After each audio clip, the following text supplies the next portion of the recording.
She doesn't even belong here. It's humiliating.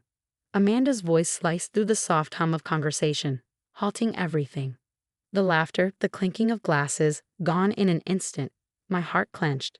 Across the room, my 8-year-old daughter, Lely, froze mid-turn of her cherished music box. Her small fingers hovered above the brass key, her eyes locked on the floor. The warmth of the living room evaporated, replaced by a suffocating stillness. I'm Emma, and I never imagined hearing words like that about my child, especially not from Amanda, my brother's new wife. Lely was diagnosed with autism at 4. She may experience the world through a different lens, but her heart? It's the most radiant thing I know. What did you just say?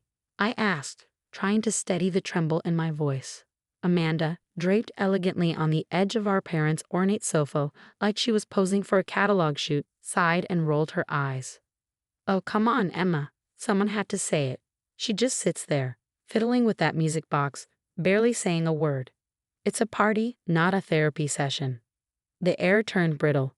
Conversations died mid-sentence. My brother, Michael, shifted in his seat, eyes glued to the floor. The silence from him hit harder than Amanda's cruelty.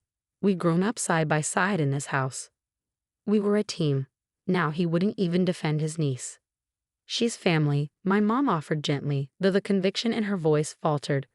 Conflict had never been her strength, especially not since Amanda entered our lives 6 months ago, all stilettos and sarcasm. I glanced at Lely. She still held the music box close, a delicate antique our grandmother had given her before passing. It was more than a keepsake, it was her anchor. Gran had been the one person who fully embraced Lely, who never saw her as broken, just beautifully unique. We're leaving, I said, rising. It's clear we're not welcome. I reached for Lely's hand, but she didn't budge. Instead, she did something none of us expected. She opened the music box. The soft, familiar melody filled the room, Over the Rainbow, Gran's favorite. But then Lely's voice rose gently to meet the notes, singing each line with haunting clarity. Her voice, usually barely above a whisper, carried through the stunned silence, every note tender, perfect. Amanda's smugness cracked. My mom's eyes glistened. Michael looked up at last, his expression stunned, equal parts guilt and awe. When the final note faded, Lely spoke, her voice quiet but certain. Gran taught me. She said music speaks when words can't. She also gave me keys. She reached inside the music box and pulled out a stack of sealed, time-worn letters. Amanda's voice snapped. What is that supposed to be? Letters, Lely said, holding them with care. From Gran, one for each of us. She said to give them out when the time was right. I think this is the time. One by one, Lely handed them out, first to my parents, then Michael, then me. She stopped in front of Amanda and looked up. There isn't one for you, she said plainly. Gran told me family is about who stays, not who marries in. Amanda flushed, caught between anger and disbelief. Michael opened his letter with shaky hands, his eyes scanning the page. Tears slid down his cheeks. She knew, he whispered. Gran knew we'd start to fall apart after she was gone. That some people would try to rewrite what family means. He looked at Amanda with fresh eyes, really looked at her, and said nothing. Across the room, my parents read their letter together, their hands clasped tight, their faces softened by sorrow and something deeper, recognition. I opened mine, the scent of Gran's perfume rising from the paper, her handwriting looping with familiar grace. My dearest Emma, by now, things have changed. But family, real family, isn't about appearances or perfection. It's about love, loyalty, and seeing each other fully. Lely doesn't just see the world differently, she sees it more clearly. She sees hearts, not faces, intentions, not appearances. Trust her. I always did. There's one more thing in the music box. Something to remind everyone what really matters. Let her share it when she's ready. With all my love, Gran. I looked up just in time to see Lely reaching back into the music box. Her fingers closed around something hidden beneath the velvet lining, something she kept safe until now. Amanda stood abruptly, her voice brittle. You're letting a child manipulate you. She doesn't even function normally. But nobody responded. No one even looked at her. Every gaze was on Lely, standing tall in the middle of the room, her music box open, her courage unfolding with it.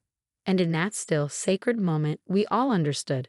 This was not the end of anything. It was the beginning. Lely pulled out a small, worn leather journal from a hidden compartment in the music box. The room remained silent as she opened it carefully, revealing pages filled with Gran's handwriting and something else. Photographs.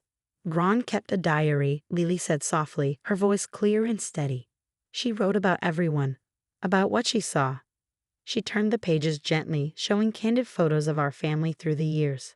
Happy moments, difficult times, all captured through Gran's observant eyes. Then she stopped at a particular page. This is from 6 months ago, before Gran died. She held up a photo that made Amanda's face turn ghostly white. It showed Amanda at a cafe with another man, their hands intertwined across the table, taken just weeks before she married Michael. That's not what it looks like, Amanda stammered, but Lely wasn't finished. Gran wrote about that day, she continued, her finger tracing the words on the page. She saw you with him 3 more times. She wrote that she was worried about Michael, about what you might do to our family. Michael stood up slowly, his face a mixture of hurt and anger. Amanda? What is this? It's nothing. Amanda snapped, but her voice trembled. That old woman was crazy, following me around with a camera like some stalker. Gran wasn't crazy, Lely said firmly. She was protecting us, like she always did.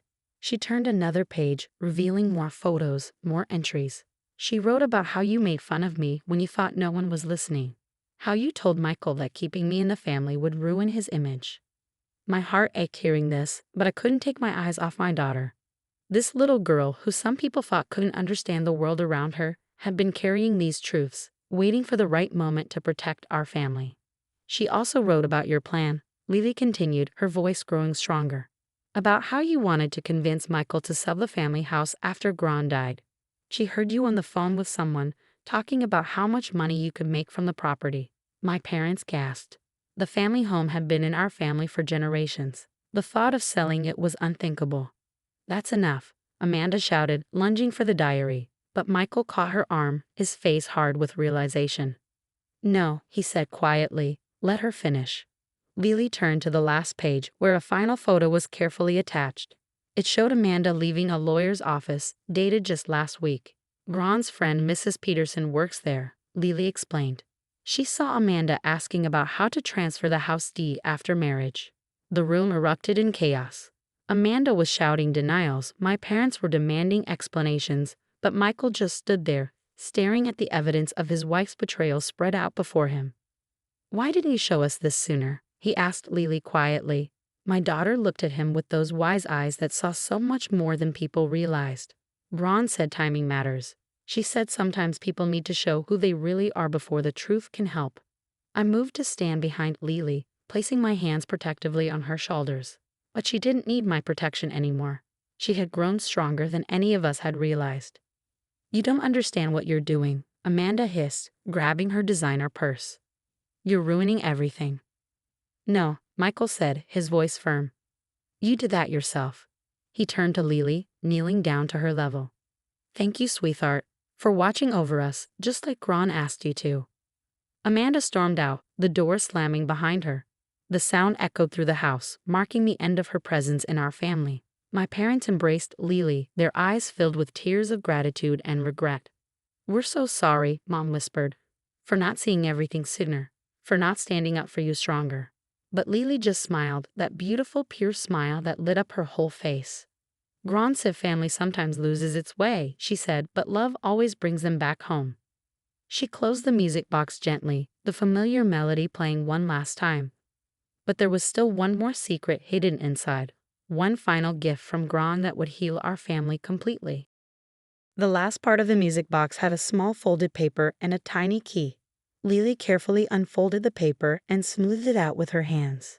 It's Gran's real will, she said quietly. Michael leaned in, confused. But we already read the will months ago. Mom nodded. The lawyer handled it all after Gran passed. That wasn't Gran's real lawyer, Lely explained. Gran wrote that Amanda made her use someone else. But Gran kept the real will safe. She held up the key. This opens her safety deposit box at the old bank downtown. I remembered that bank. Gran had always used it, even when newer ones opened. Now I knew why. She was protecting our family, even after she was gone. The next morning, we all went to the bank. When the box opened, we found another letter from Gran and some legal papers that changed everything. The house mom said, her eyes wide. She read from the papers. Gran said it can never be sold. It belongs to a family trust, for Lely. Tears filled my eyes as I read Gran's letter. She had watched Lely grow, seen how special she was, and knew Lely was the right one to take care of our family's home and memories. Lely sees the truth where others only see differences, Gran wrote. She'll protect our home and keep our family together, just like she protected this will until the right time. Michael, who had started the process to divorce Amanda that morning, knelt beside Lely. You saved our home. You saved all of us. Lely smiled, a calm, knowing smile that reminded me so much of Gran. Gran said home isn't just a place, she said. It's where family remembers who they really are. In the months that followed, our family grew close again. The house became warm and full of laughter. Michael spent more time with Lely, and he began to see the world through her eyes. One evening, as we sat on the porch swing Gran had loved, Lely opened her music box again. As the melody played, she showed me a photo she had kept hidden until now. It was of Gran holding baby Lely, looking at her with love and pride. On the back, Gran had written, "Some see her difference as a problem. I see it as her superpower. She'll show everyone that love is louder than words, and truth is brighter than how things look." Gran knew you needed time to believe in yourself, I told Lely, hugging her close. She knew you'd show the world your strength, your way. She said being different isn't wrong, Lely replied, her voice strong. It's just a better way of seeing things. When the real will was shown, Amanda's claims to the house and family estate were thrown out. She left quickly, and we didn't see her again. Michael was free to heal, and our family was stronger without her. Now the music box sits on the fireplace mantel. Lely plays it every evening.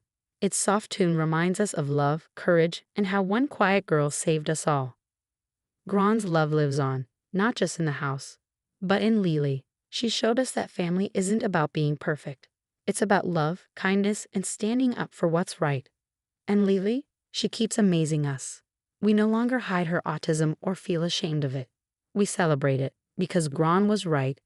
Lely's way of seeing the world makes our lives richer, stronger, and more beautiful than we ever imagined.